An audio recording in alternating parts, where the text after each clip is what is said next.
Halo Gen Rangers, Assalamualaikum warahmatullahi wabarakatuh. Selamat datang lagi di video saya, dan video kali ini saya tujukan buat adik-adik remaja, khususnya adik-adik yang mengelola PIKR. Tapi bapak ibu yang membina PIKR juga boleh menonton video ini. Nah, karena pada video kali ini saya hanya membahas tentang pubertas. Saya nggak tahu apakah di video-video sebelumnya saya pernah membahas pubertas. Tapi kita ulang lagi di video kali ini. Jadi saya akan menyampaikan tentang pubertas buat adik-adik sekalian yang mengelola PIKR. Nah, materi pubertas ini sebenarnya adik-adik sampaikan di materi pertama pertemuan PIKR idealnya ya. Karena untuk masuk ke materi-materi sebelumnya kita juga harus mengetahui karakteristik remaja itu. Karena remaja itu bisa dikatakan remaja ketika mereka sudah memasuki fase pubertas. Nah, persoalan-persoalan remaja itu muncul biasanya ketika mereka memasuki fase pubertas. Nah, kita mulai dari teorinya dulu. Apa sih sebenarnya pubertas? Kalian mungkin udah pernah dengar juga, sudah mempelajari juga. Karena di sekolah-sekolah saya yakin pubertas ini sudah diajarkan di mata pelajaran biologi, kalau nggak salah ya. Karena saya nggak tahu di kurikulum sekarang di mata pelajaran apa disampaikan. Tapi saya yakin adik-adik semua sudah mempelajari tentang pubertas. Apa sih pubertas itu? Apa yang terjadi, perubahan fisik, apa yang terjadi, perubahan mental atau psikis apa yang terjadi pada adik-adik yang mengalami fase pubertas. Jadi pubertas itu sendiri adalah fase perubahan dari masa anak-anak menjadi dewasa atau fase remaja. Karena perubahan nih dari anak-anak menjadi dewasa, dan dilaluilah sebuah fase pancaroba, kalau bahasa sayanya fase pancaroba, fase perubahan. Nah, di fase remaja ini. Nah, itu biasanya terjadi di range umur, misal kalau si perempuan misalnya 8 sampai 13 umumnya ya. Kalau laki-laki di 9 sampai 14 tahun. Itu adalah range umum fase pubertas. Secara umum sebenarnya pubertas ini ditandai dengan matangnya organ-organ reproduksi adik-adik sekalian. Nah, ini yang perlu kalian sampaikan kepada teman-temannya nanti. Karena dengan matangnya organ-organ reproduksi, nah ini akan mempengaruhi kepada beberapa hal, termasuk nanti psikisnya, mulai tertarik dengan lawan jenis dan sebagainya. Nanti kita bahas sedikit. Nah, jadi perubahan fisik yang terjadi bisa jadi bertambahnya tinggi badan, berat badan, wajah mulai berisi, terus kulit mulai berminyak, keringat mulai bertambah banyak, munculnya jerawat pada wajah, dan mulainya tumbuh bulu-bulu di beberapa bagian. Itu adalah ciri-ciri umum dari pubertas. Nah, perubahan psikisnya, moodnya mulai berubah-ubah, terus mulai krisis identitas diri. Itu adalah hal yang normal sebenarnya terjadi ketika fase pubertas karena adanya hormon-hormon yang bertumbuh di dalam tubuh kalian. Nah, jadi mulai terjadi moodnya mulai nggak stabil, mulai gampang berubah moodnya, krisis identitas diri, lebih senang bergabung dengan teman-teman sebaya.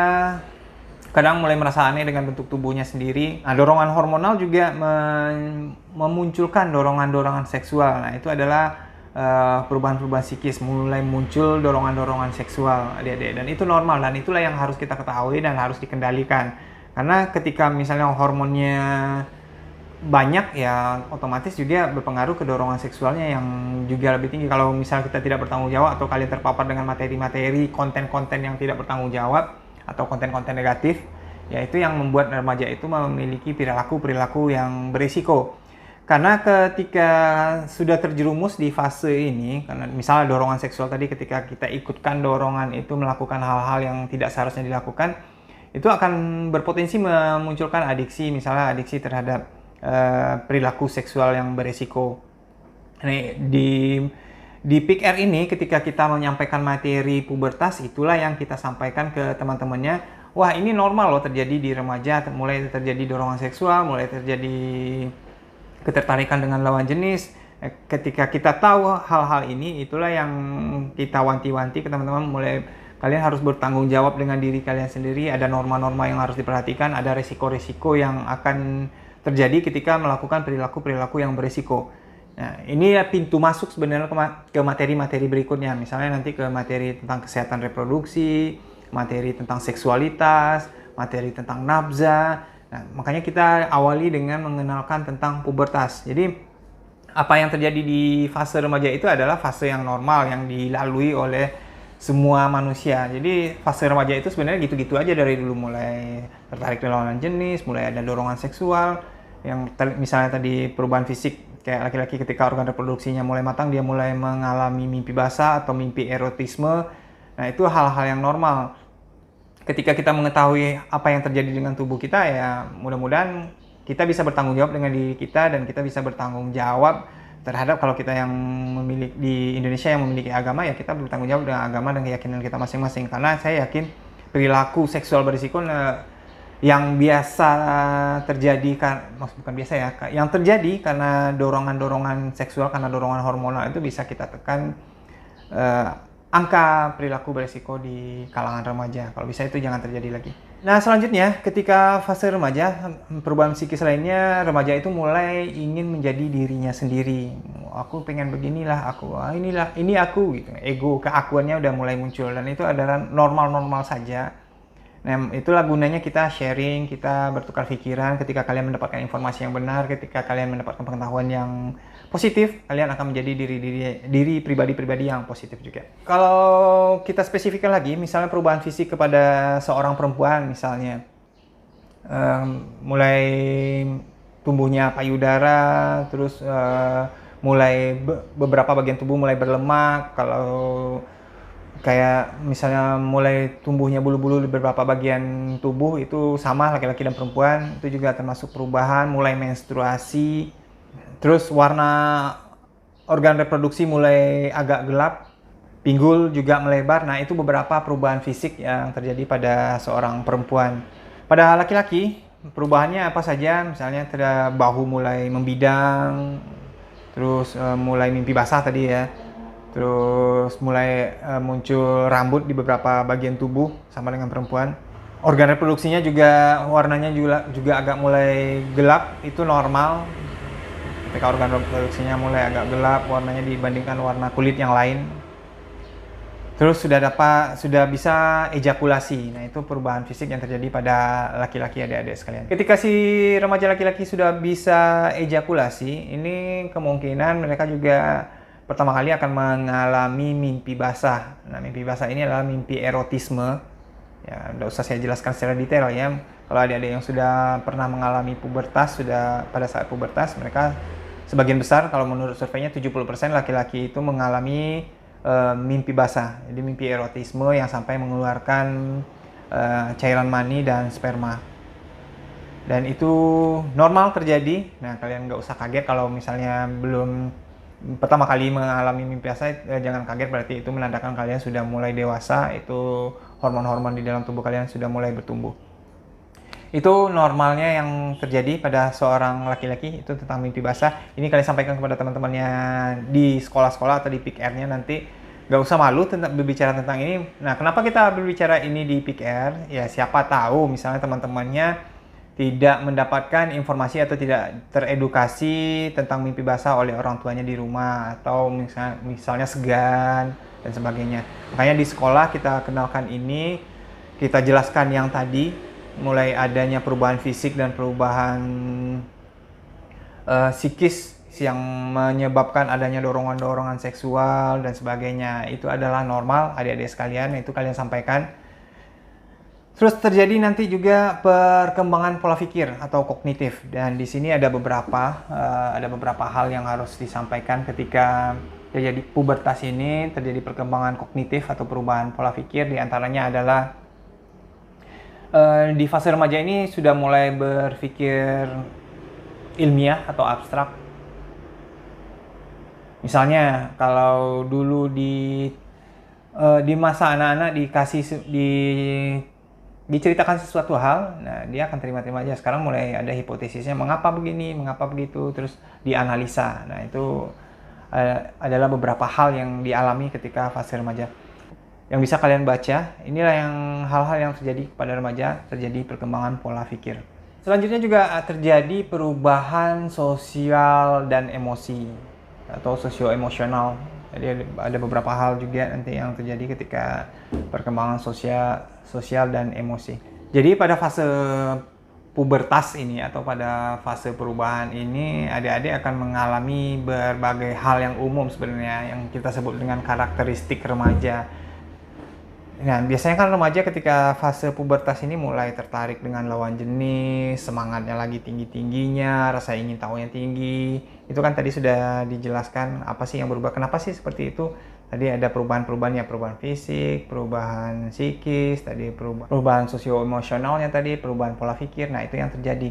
Nah, jadi ketika adik-adik rasa ingin tahunya tinggi, itu adalah hal yang normal karena ada hal yang berubah. Secara teori itu sebenarnya normal, egonya tinggi itu tadi kan terjadi perubahan ya. Terus emosi tidak stabil karena perubahan hormonal, sedang berkumpul dengan teman sebaya karena sedang mencari jati diri. Terus ego sedang tinggi-tingginya. Nah, ini hal yang normal dan ini perlu diketahui agar adik-adik di fase remaja ini tidak jatuh kepada hal-hal yang tidak kita inginkan sebenarnya. Karena kan ini krusial juga fase remaja. Misalnya ketika kalian sedang mencari jati diri, ketika hormonal kalian itu sedang tinggi-tingginya, berteman dengan teman-teman yang mungkin bisa membawa kalian ke perilaku berisiko, ya bisa jadi itu menghancurkan masa depan. Misalnya nih yang paling umum saja, nggak usah kita yang terlalu berisiko. Misalnya ketika fase pubertas kan fase pencarian jati diri. Yang tadinya mungkin rajin belajar, sekarang mulai ada nakal-nakalnya, sudah mencari jati diri, mencari teman-teman atau berkumpul dengan teman-teman sebayanya. Kalau misalnya teman sebayanya malas-malasan sekolah, terus ngerokok misalnya, ngerokok apalagi sampai narkoba, ya itu kan berbahaya untuk diri kalian. Nah, fase ini harus dijaga dengan baik-baik. Bagaimana cara menjaganya? Sebenarnya nggak bisa sendiri juga, makanya kita harus mencari lingkungan yang positif juga. Sebenarnya PIK ini kita buat untuk membantu adik-adik mendapatkan lingkungan yang positif, teredukasi tentang teredukasi di fase remaja itu dengan baik. Jadi ketika kalian mengalami fase remaja, kalian akan mendapatkan literasi yang insya Allah disampaikan dengan baik oleh teman-temannya, literasi yang membuat pemikiran positif dan membuat remaja-remaja itu on the track walaupun mereka pada fase pubertas mulai tertarik dengan lawan jenis, ego mulai tinggi, curiosity-nya mulai tinggi, emosinya sedang tidak stabil, sedang senang berkumpul. Nah, makanya kalau mereka teredukasi dengan baik, ada di lingkungan yang baik, insya Allah ya tidak akan terpapar dengan perilaku berisiko. Nah, bagaimana dengan adik-adik yang sudah terlanjur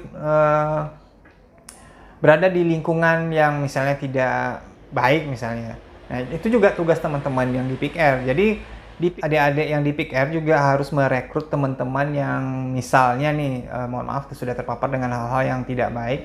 Ya, adik-adik merekrut mereka juga, diedukasi mereka bahwa apa yang mereka lakukan itu adalah hal-hal yang berisiko untuk kehidupan mereka di masa yang akan datang. Sulit memang, akan lebih sulit mengedukasi orang-orang yang sudah terpapar dengan hal-hal yang negatif ketimbang mengajak teman-teman yang belum terpapar nih. Itu lebih gampang kalau yang belum terpapar. Yang sudah terpapar ini gampang. Misalnya, mohon maaf, sudah terpapar dengan nafza, terpapar dengan seks bebas. Karena kan hal-hal negatif seperti itu biasanya kan menimbulkan adiksi. Kalau bahasa remajanya ya yang kayak gitu tuh kan enak gitu. Meninggalkan sesuatu yang enak buat remaja, apalagi didukung oleh hormonalnya, oleh oleh psikologisnya, ya itu akan susah adik-adik. Tapi kalian harus merangkul mereka karena kita harus menyelamatkan remaja-remaja Indonesia biar mereka tidak terpapar dengan hal-hal yang tidak baik. Dan kita berharap dengan adanya PIKR ini di sekolah-sekolah ya, remaja-remaja kita itu menjadi remaja-remaja yang bisa bertanggung jawab dengan dirinya. Kalau di program kita kan berbicara tentang case pro. Jadi kalau mereka bisa bertanggung jawab dengan organ reproduksinya, ya insya Allah nanti keluarga-keluarga yang mereka nanti akan bina setelah mereka menjadi orang dewasa, ketika mereka memasuki fase berkeluarga, ya mereka akan menjadi orang tua ya, calon-calon orang tua yang sehat, yang melahirkan anak-anak yang sehat dan berkarakter juga nantinya. Jadi gitu adik-adik sekalian, kenapa kita mulai dengan pubertas. Jadi kita harus menjelaskan dulu ke teman-temannya apa sih yang terjadi pada fase remaja. Ini pubertas nih. Pubertas itu menyebabkan terjadinya perubahan-perubahan dalam kehidupan seseorang yang tadinya anak-anak mau menjadi dewasa, dan mereka harus dan mereka terstimulasi oleh dirinya sendiri, misalnya karena adanya hormonal yang mulai bertumbuh, terus psikisnya mulai berubah, fisiknya juga berubah. Nah, itu yang mempengaruhi remaja. Nah, kalau mereka teredukasi dengan baik, mereka tahu dengan dirinya, oh ini ya yang terjadi dengan diriku. Nah, kalian yang di Pick Air lah yang menjelaskan ini ke teman-temannya. Mudah-mudahan remaja-remaja Indonesia itu tidak terpapar lagi dengan hal-hal yang tidak baik. Kalaupun terpapar ya kita bisa minimalisir. Karena kehidupan remaja itu ya seperti gitu-gitu aja dari dulu. Saya pernah muda, orang tua kalian juga pernah muda, pernah mengalami fase remaja juga, pernah mengalami pubertas juga, pernah mengalami hormon yang sedang bertumbuh juga, yang hormon yang lagi tinggi-tingginya gitu. Semua manusia normal mengalaminya. Jadi tugas kita ya mengedukasi kalian. Normal-normal aja sih sebenarnya ketika remaja itu mulai agak sedikit nakal, mulai berkumpul. Sebenarnya normal-normal aja. Yang kita takutkan adalah ketika terjerumus ke hal-hal yang tidak baik sampai terlalu jauh. Nah, itu yang kita takutkan. Nah, kalau di zaman sekarang ketika sudah masif nih terjadinya perilaku yang menyimpang, ketika diedukasi kan dianggap yang normal malah dianggap aneh. Nah, jangan sampai itu kita biarkan. Jadi kita berharap ke depan remaja-remaja itu menjadi remaja-remaja yang baik, bertanggung jawab. Yang paling penting sih sebenarnya yang berakhlak. Kalau sudah komplit ilmu agamanya dari rumah atau spiritualnya bagus dari rumah, ya insya Allah sebenarnya remaja-remaja itu bisa bertanggung jawab dengan dirinya.